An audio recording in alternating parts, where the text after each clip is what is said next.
ونستعينه ونستغفره ونعوذ بالله من شرور أنفسنا ومن سيئات أعمالنا من يهده الله فلا مضل له ومن يضلل فلا هادي له وأشهد أن لا إله إلا الله وحده لا شريك له وأشهد أن محمدا عبده ورسوله يا أيها الذين آمنوا اتقوا الله حق تقاته ولا تموتن إلا وأنتم مسلمون يا أيها الناس اتقوا ربكم الذي خلقكم من نفس واحدة وخلق منها زوجها وبث منهما رجالا كثيرا ونساء واتقوا الله الذي تساءلون به والأرحام إن الله كان عليكم رقيبا يا أيها الذين آمنوا اتقوا الله وقولوا قولا سديدا يصلح لكم أعمالكم ويغفر لكم ذنوبكم ومن يطع الله ورسوله فقد فاز فوزا عظيما أما بعد فإن خير الحديث كتاب الله وخير الهدي هدي محمد صلى الله عليه وسلم وشر الأمور محدثاتها وكل محدثة بدعة وكل بدعة ضلالة وكل ضلالة في النار فأعوذ بالله السميع العليم من الشيطان الرجيم بسم الله الرحمن الرحيم قد أفلح من تزكى وذكر اسم ربه فصلى وعن ابن عمر رضي الله تعالى عنه قال فرض رسول الله صلى الله عليه وسلم زكاة الفطر ساعا من تمر أو ساعا من شعير على العبد والحر والذكر والأنثى والصغير والكبير من المسلمين وأمر بها أن تؤدى قبل خروج الناس إلى الصلاة رواه الإمام بخاری ومسلم في صحيحهما. معزز حاضرین کرام، دینی و ملی بھائیوں، بزرگوں اور دوستوں، اللہ رب العالمین نے رمضان کے آخری دنوں میں کچھ عبادتیں ہمارے لیے فرض کی ہیں اور کچھ عبادتیں ہمارے لیے مشروع قرار دی ہیں۔ آخری دنوں میں جو عبادت ہمارے اوپر فرض ہے وہ زکوٰۃ الفطر ہے۔ زکوٰۃ الفطر ہر مسلمان کا نکالنا ضروری ہے۔ ہر بندے پر، چاہے روزے دار ہو یا روزے دار نہ ہو، مرد ہو یا عورت ہو، چھوٹا ہو بڑا ہو، ہر شخص کی طرف سے زکوٰۃ الفطر نکالنا ضروری ہے۔ ابن عمر رضی اللہ عنہ کی حدیث آپ کے سامنے پڑھی گئی، جس میں فرماتے ہیں کہ اللہ کے رسول صلی اللہ علیہ وسلم نے زکوٰۃ الفطر کو ایک شاہ کھجور میں سے یا جو میں سے ایک شاہ غلام پر، آزاد پر، مرد اور عورت پر، چھوٹے اور بڑے تمام مسلمانوں پر فرض کیا، اور یہ حکم دیا ہے کہ نماز جانے سے پہلے، یعنی عید کی نماز سے پہلے اسے ادا کر دیا جائے۔ صحیح بخاری اور صحیح مسلم کی روایت ہے۔ زکوٰۃ الفطر کے لیے نصاب شرط نہیں ہے کہ جس کے پاس نصاب تک مال ہوگا وہی زکوٰۃ الفطر دے گا۔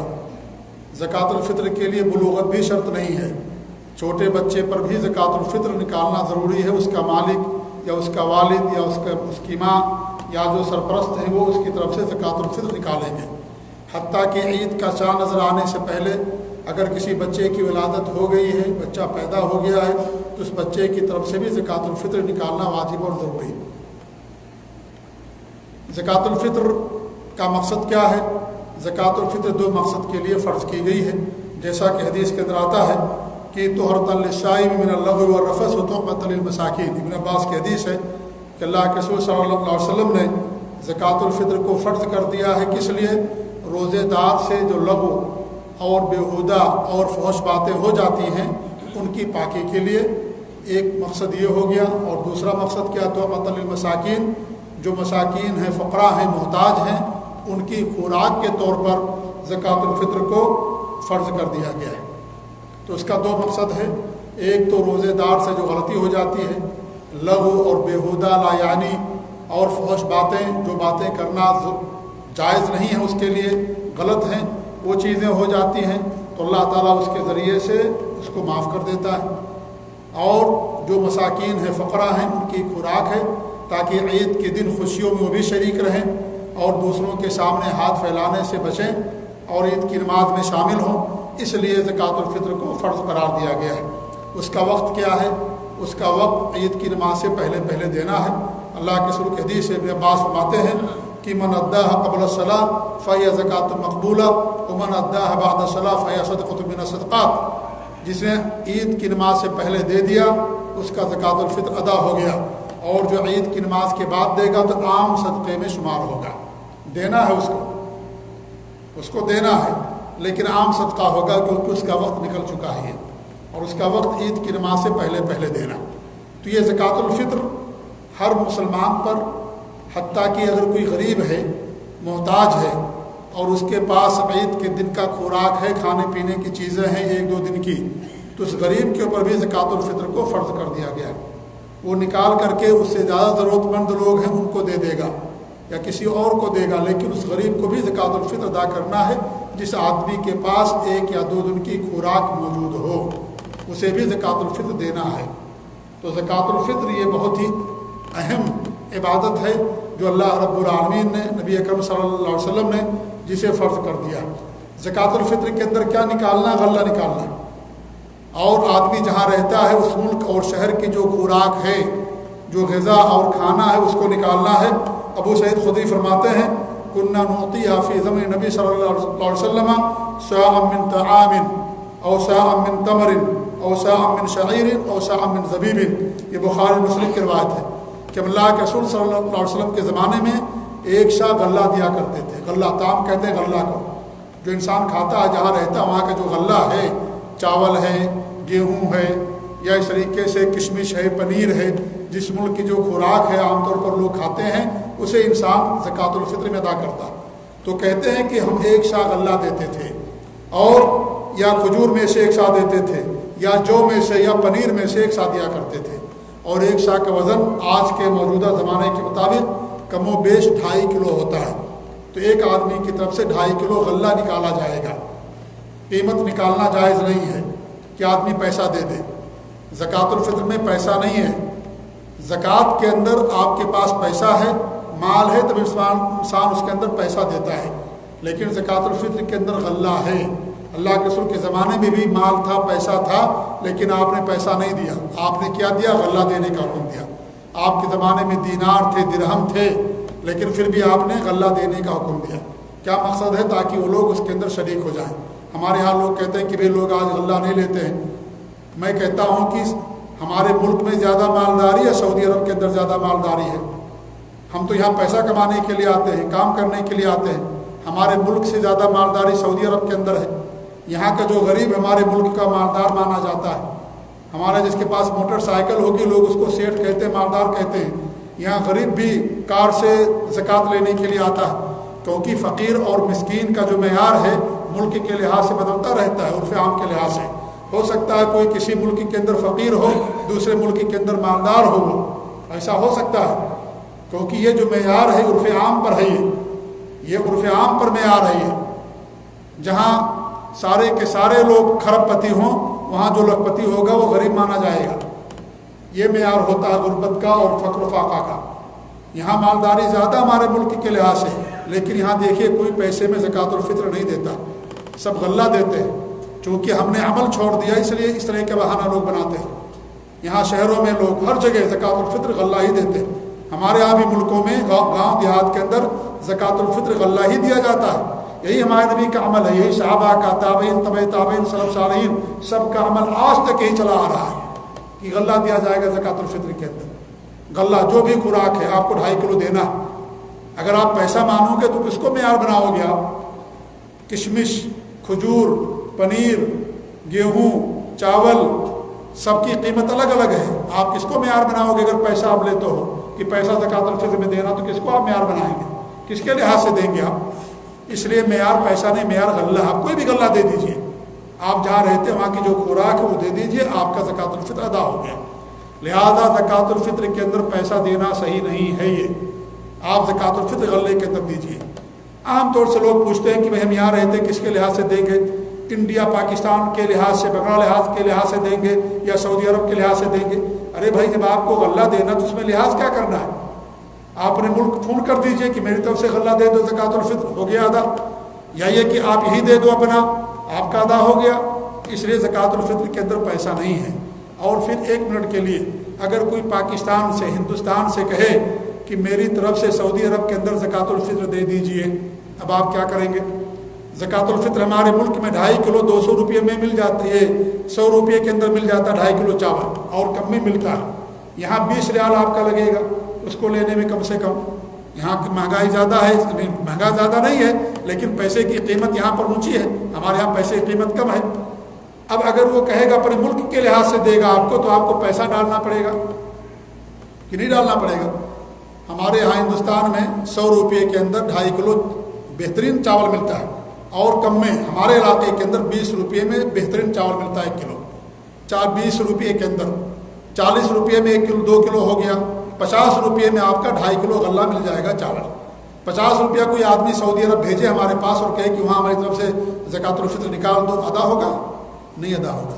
اس لیے پیسہ معیار نہیں ہے, میں یہ کہنا چاہتا ہوں پیسہ معیار نہیں ہے, معیار غلہ ہے. غلہ آپ کو دینا ہے بس, چاہے وہ 20 ریال میں ملے, چاہے 500 ریال میں ملے, چاہے 10 ریال میں ملے, ہمیں اسے سروکار میں غلہ دینا. ہمارے نبی کا عمل یہی ہے, صحابہ تابعین طبع تابعین کا عمل ہی ہے. لہذا آپ کو یہ نہیں کہنا کہ آپ فون کر دیجئے اپنے ملک میں کہ میری طرف سے بھی غلہ دے دو, زکوٰۃ الفطر ہو گیا ادا. اور ہمارے ملک میں غریب زیادہ ہے, اس لیے وہاں ہم دیں گے تو زیادہ ہمارے لیے اجر ہے یہاں کے مقابلے میں, کیونکہ آدمی جہاں رہتا وہیں دیتا, اصل یہی ہے. لیکن اگر دوسرے علاقوں میں زیادہ غریب لوگ ہیں تو آدمی زکوٰۃ کو دوسرے ملک میں, دوسرے شہر میں بھیج سکتا ہے.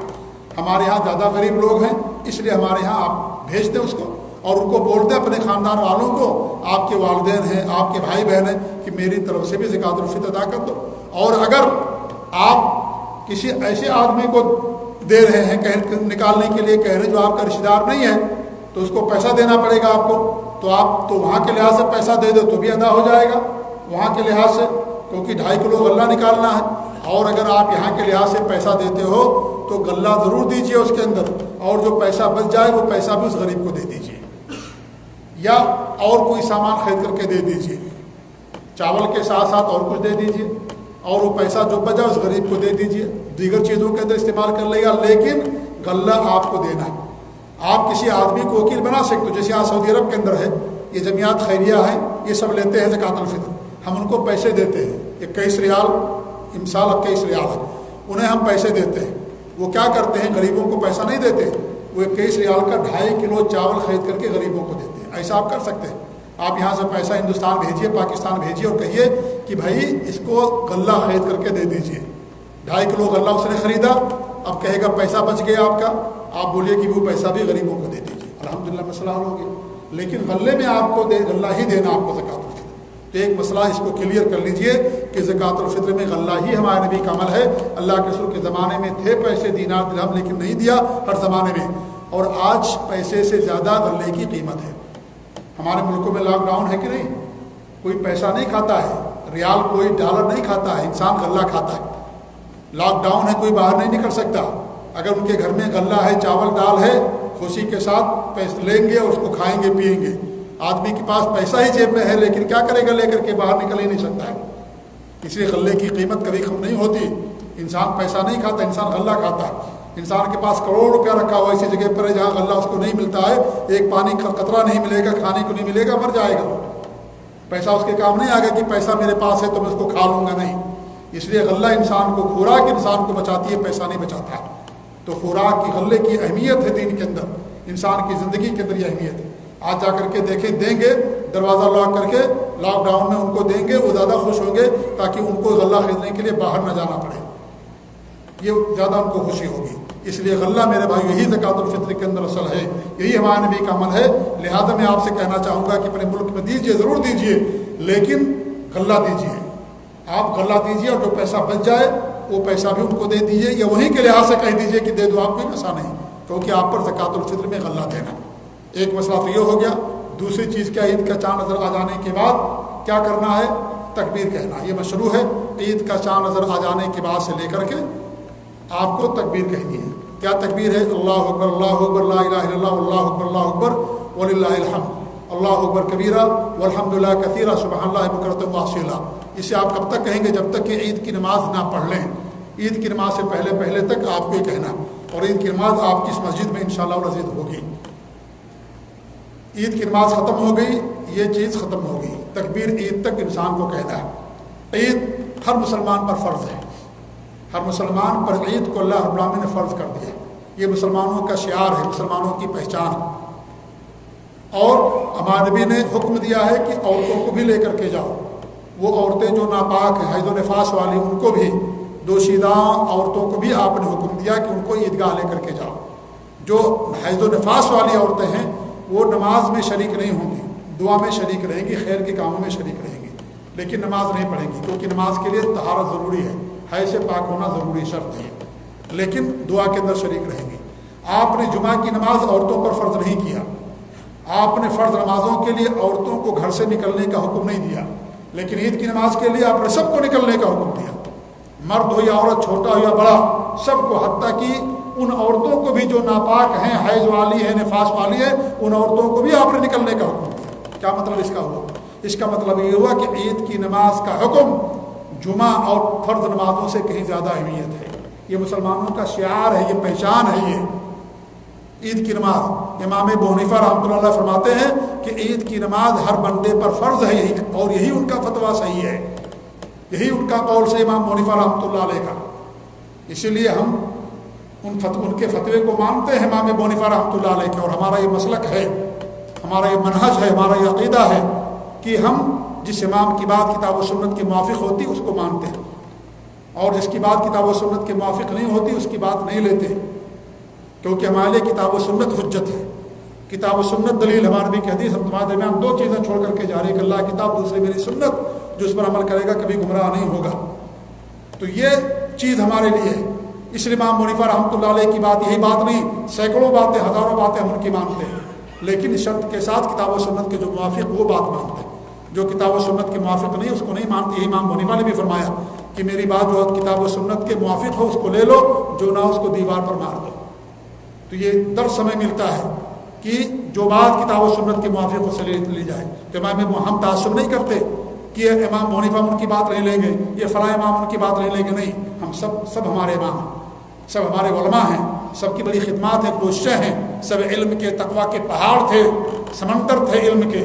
اللہ نے ان کے ذریعے سے دین کی حفاظت کی, اللہ نے اس کے ذریعے دین کو دنیا کے اندر غالب کیا. بڑے بڑے امام, بڑے بڑے علماء, سارے کے سارے. یہ ایک ہی امام نہیں پیدا ہوئے اسلام کے اندر, سینکڑوں امام پیدا ہوئے. لہذا معیار یہ بناؤ, یہ منہج بناؤ کہ جو کتاب و سنت کی بات موافق ہوگی وہی لیں گے, جو کتاب و سنت کے خلاف ہوگی وہ بات ہم نہیں لیں گے. اس سے نہیں ثابت ہوتا کہ ہم ان کا ادب کرنا چھوڑ دیے, نہیں, وہ ہمارے لیے قابل احترام ہیں, ہم ان کے لیے دعائیں کرتے ہیں اور امید رکھتے ہیں, بلکہ یقین رکھتے ہیں انشاءاللہ, اللہ کی ذات سے امید ہے پوری, اور یقین ہے انشاءاللہ عزیز کہ سارے کے سارے امام جنت کے بالا خانوں میں ہوں گے, جنت الفردوس کے اندر ہوں گے, یہ سارے ائمہ کرام. تو یہ ہمارا منہج ہونا چاہیے. الغرض کہنے کا مقصد عید کی نماز فرض عین ہے, ہر بندے پر پڑھنا ضروری. عید کی نماز باقاعدہ شعار ہے.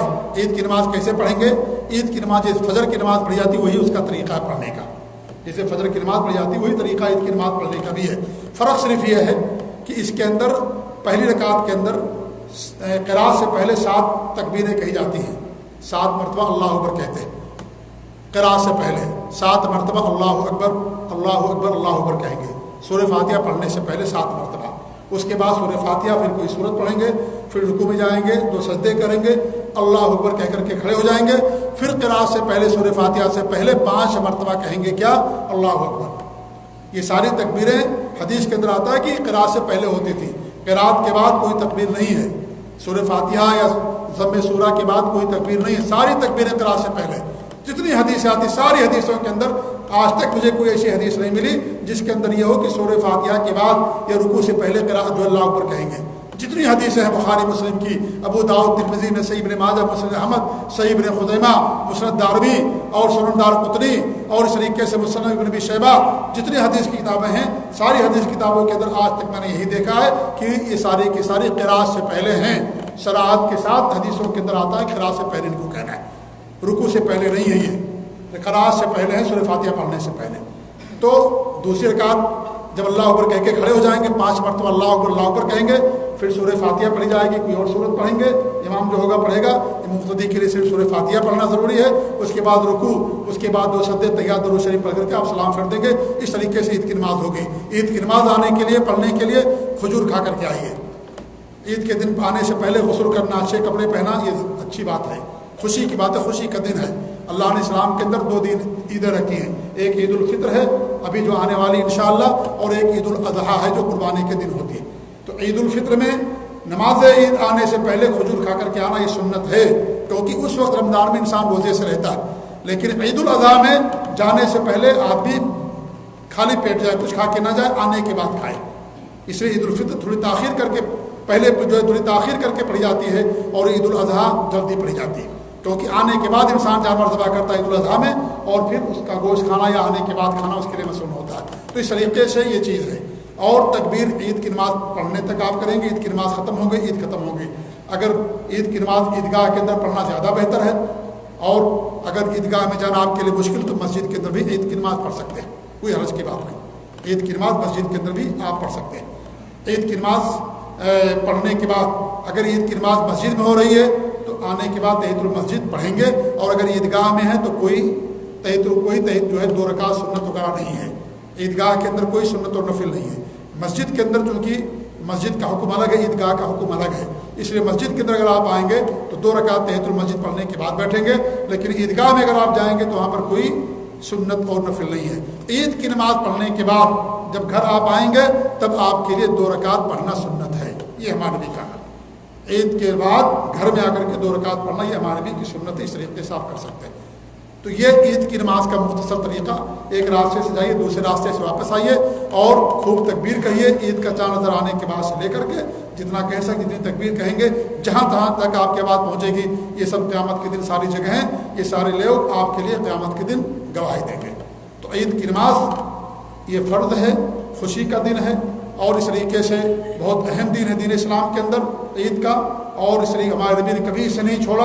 جب سے عید آپ نے پڑھنا شروع کیا، اور عید کے دن عید کا خطبہ عید کی نماز کے بعد ہوتا ہے، اور پہلے نماز اس کے بعد عید کا خطبہ ہوتا ہے.